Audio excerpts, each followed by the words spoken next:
রাধে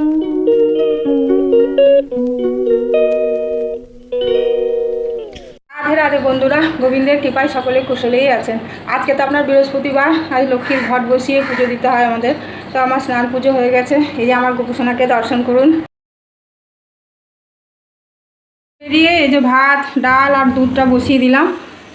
আর মা এদিকে করেছে আপনার লাউয়ের ঘন্ট, বেগুন ভাজা, আর এই যে লাউয়ের খোসাগুলো ভাজা করেছে। এখনও হবে, আজকে তো আপনার বৃহস্পতিবার, নিরামিষ আরও হবে কিছু। আপনার কাজের মাসিটা, মানে যে মাসিটা আমার ঘর মুছে কাপড় কাচে, সে আসেনি আজ 3 দিন। এই যে আমি ওয়াশিং মেশিনে সব জামা কাপড় দিয়ে দিয়েছি।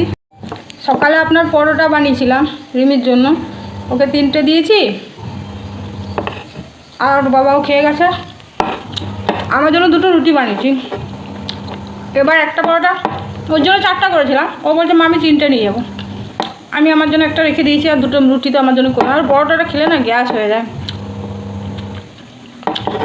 আর বৃহস্পতিবার স্নান পুজোটা আগে হয়ে গেল, মানে অনেকটা কাজ আগেই গেল আমার। আর মা তো আপনার কিছু করে রেখেছে, আর বাকিগুলো দেখি আমি করে নেব। আজকে আর চা বানালাম না, মিষ্টি দিয়েই খেয়ে নিই।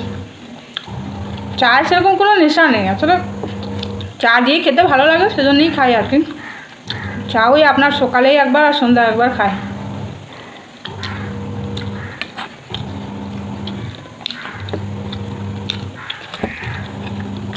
রিয়া তো ওখানে খুব ভালো ভালো ব্রেকফাস্ট খাচ্ছে, কত রকমের। বলছে মা একরকম পরোটা, রুটি, পোয়া, তারপর আপনার ইডলি, ধোসা, মানে সব রকম রয়েছে ডিনার টেবিলে।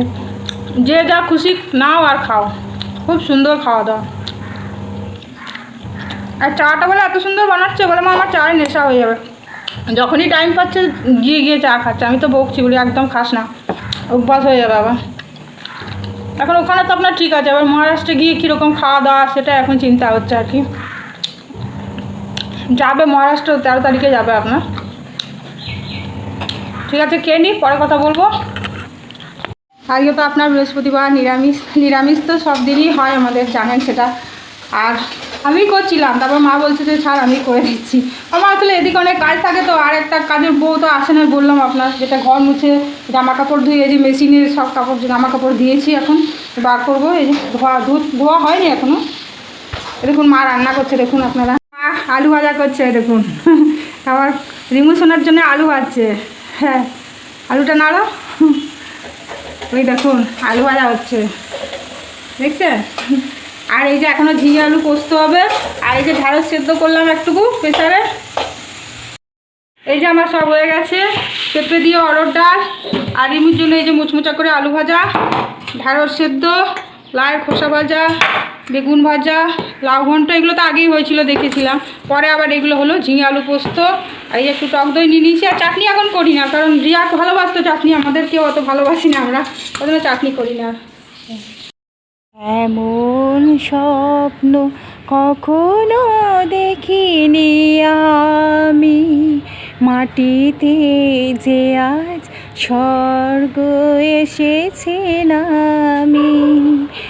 এমন স্বপ্ন কখনো দেখিনি আমি, মাটিতে যে আজ স্বর্গ এসেছে নামি।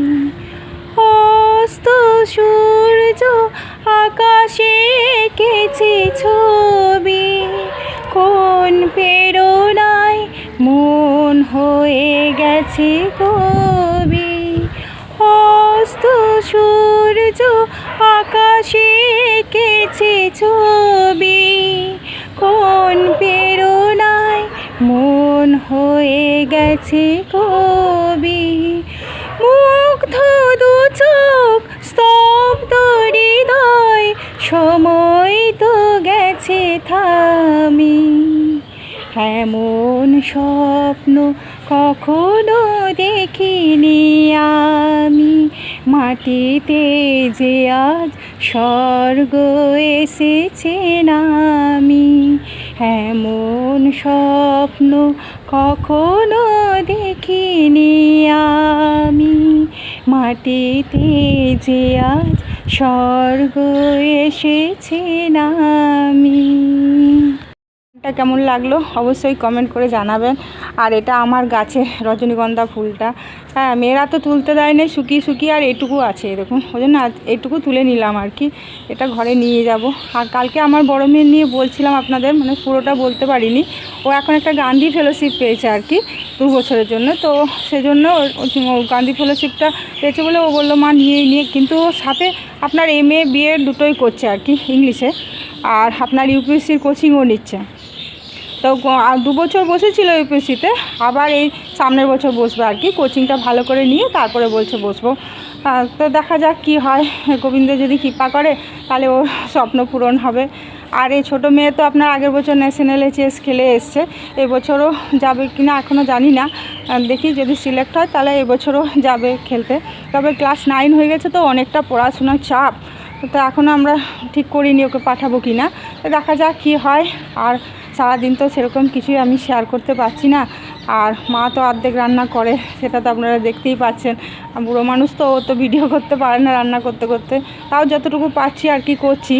আর কটা থালাটা যে মানে সাজানো দেখাবো সেটুকুরও সময় হচ্ছে না, এত দেরি হয়ে যাচ্ছে, বলে দাদা আমাকে খেতে দাও, তাড়াহুড়ো করে যে সাজিয়ে আপনাদেরকে একটু দেখাবো।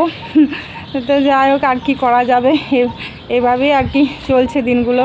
আরিয়াটা বাইরে যেতে যেন আমার আরও কষ্ট হয়ে গেছে, জানেন অনেক হেল্প করতো, যখন যা দরকার হতো বলার সাথে সাথে। আজকে দেখুন বেশি ফুল নেই, কি করব আমি বলুন, আমার তো যাওয়ার সময় নেই, আর মা তো বয়স্ক মানুষ পারবে না। আজকে যদি মেয়েটা ঘরে থাকতো না, ফুল সন্দেশ সব আমাকে এনে দিত, বৃহস্পতিবার সব ফুল সন্দেশ বললেই এনে দিত আর কি। আর আজকে তাই আমার মা বলছে যে সত্যি কি অবস্থা, এখন এইটুখানি ফুল ছিল সেই ফুল দিয়েই আমি আজ পুজো দিয়েছিলাম, কি করব। আর বান্ধবীকেও বলিনি আর কি ফুল দেওয়ার জন্য, সেও তো ব্যস্ত থাকে। তো যাই হোক, ব্লগটি কেমন লাগলো অবশ্যই কমেন্ট করে জানাবেন। আর এখানেই আমি শেষ করছি, ভালো থাকবেন, সুস্থ থাকবেন, আর যদি ভালো লাগে তাহলে একটা লাইক করে দেবেন। হরে কৃষ্ণ।